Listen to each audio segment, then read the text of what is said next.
Okay, today I'm coming to you from the bunker because I am making bone broth, and I want to talk about how to make bone broth from all the bones that you get from the butcher when you buy a cow share, because it isn't just about the soup bones. So let me tell you what I got here. Bone broth, soup with bone broth, bone broth, bone broth, bone broth, more broth.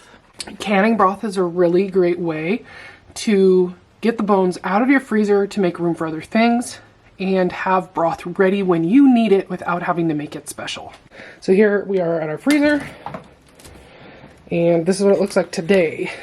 So when you get your cow share back from the butcher, you're usually going to find packages that say something like beef tail, which would be like oxtail, or soup bones. And these packages are great for making soup, but they're like the high quality stuff. If you ask specifically written in the notes for all the bones, they're also usually going to send you this big plastic bag that has everything else in it. So these are the bones that don't necessarily have a lot of good meat on them. They're like big giant hip joints. Sometimes they're going to have marrow in them. They're going to be cut, which is really great for making broth. So this bag of ramshackled random cow bones can make really good broth. But typically the way they sell them and how they get away from just wrapping them in a big bag is that they say they're dog bones. And while you can absolutely give these to your dogs, I'm going to actually make really great use of them. These all come saying, not for sale, because it's not inspected by the USDA. God forbid we should consume something that wasn't inspected by our federal government. But today I want to show you what I do with these bones and how I get them out of this giant bag sitting on top and onto my canning shelf. I do already have a video on how I can my broth up on YouTube, so I'll make sure to link to that in the description so you can see that if you want to understand the canning process and how I do it. But what I really want to talk about is how to make beautiful broth from those random cut bones that you get from the butcher that say they're for dogs. They can definitely be for dogs, but they don't have to be. So all I did yesterday is take those frozen bones up, I put them on a cookie sheet and roasted them in the oven for about 40 minutes, just until they started to brown and release some of the fat. You can also just dip them in boiling water for a second. Either of these things are just kind of to clean the bones and purify them a bit before they go into your pot that's eventually going to be the water that makes your broth. After they're roasted, they go straight into my Instant Pot. That's just an electronic pressure cooker. I'll link to the two models that I have in the video description as well. Many of you probably already have an Instant Pot or some kind of electric pressure cooker. These are great items for making broth, super convenient, but they're absolutely not necessary. You can make broth any way you want to, in a slow cooker, in an Instant Pot, on the stove in a pot, whatever it is. Bring it to a boil, lower it to a simmer, and maintain that simmer for a long period of time. In the Instant Pot, I do 8 hours for my beef. So what I like to use for this process is my metal wire mesh strainer, something that's going to strain out any of the smaller chunks as well. And we're going to pull the bones straight out of this first. So this is cooled down quite a bit. Kind of gross, doesn't even smell great right now, but it's going to be amazing, trust me. And see, that marrow bone is now hollow.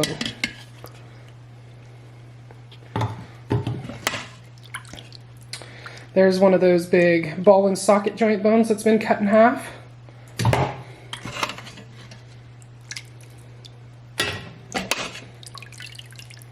And again, another marrow bone that's hollowed out. That means all that goodness from the marrow is now in our broth. These bones might not look like it in the freezer, but they have a ton of connective tissue on it, and that's the stuff that makes this really, really good gelatinous broth. Okay, now that I've gotten most of the big chunks out of my broth, I can strain it safely, and I want to go straight into this Cambro container, which is my favorite for doing broth. I'll also link to where you can get these in the description. They're heat safe, they're restaurant quality, and this is a good thing to have in your kitchen for a lot of different uses. And so here we go. Try and go slow so I don't splash. And I'm also paying attention to the liquid in the container so I don't accidentally overflow things. Everything from here can go into the spent bones, which you can bury in your yard, bury deep into your compost, or throw in the trash. Now this broth is going to have the fat separate from it in the refrigerator overnight. Tomorrow I'm going to skim the fat and can it or use it.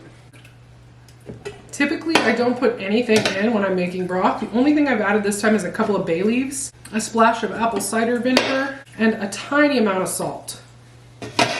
The salt isn't for flavor at this point. It's just to try to help break the bones down and pull all the good nutrients out of them. One last thing I can do is if I think these bones aren't broken down enough, I can actually run another cycle of broth making with them. And I will probably get a weaker broth, but that's fine for using right away for soups. I just might choose not to can it. We'll see. And I am going to do this with this one because I see a lot of this really... This isn't fat, it's collagen, so I want to try to break that down into broth. So I'm going to do another cycle. Which means the spent stuff just goes straight back in the pot. And I'm going to do the same with anything that looks pretty good. Like this bone looks a little boring, so I might set that one aside.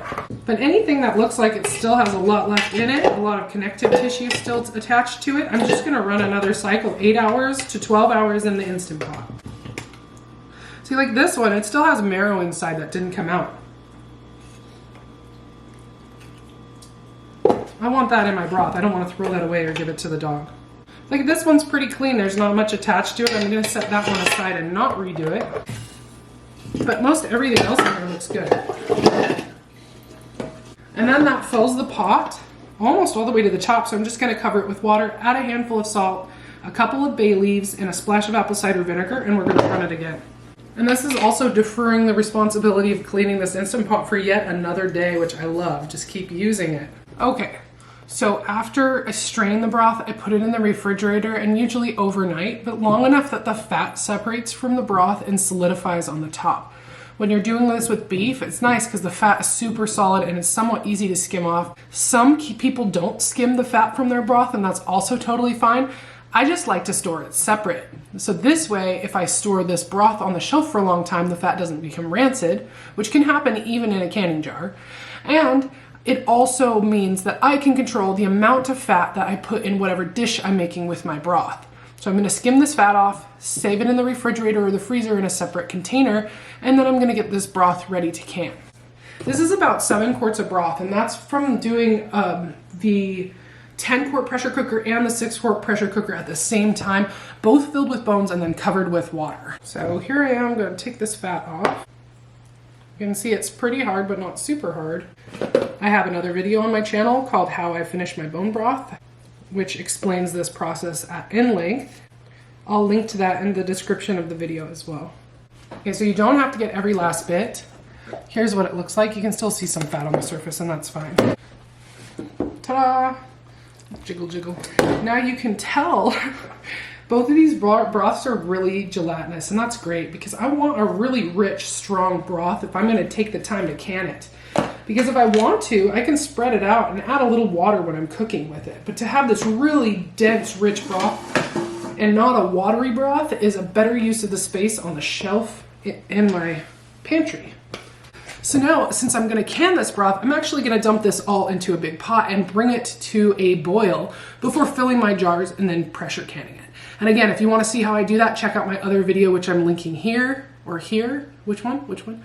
Or in the video description. I'm going to just keep working like this until I finish that big bag of bones in the freezer and get it out of the way. So have you ever made bone broth before in this way with the scrappy old dog bones that you get from the butcher? It's different when you're buying your meat by the half, whole, or quarter cow from a local farm. You can make use of a lot more parts of the animal than you can't actually usually find in the grocery store. All right, that's it. That's how I make my bone broth in big batches from the random old bones that I get from the butcher. They're definitely cow bones though, I think. Probably. It seems like they're.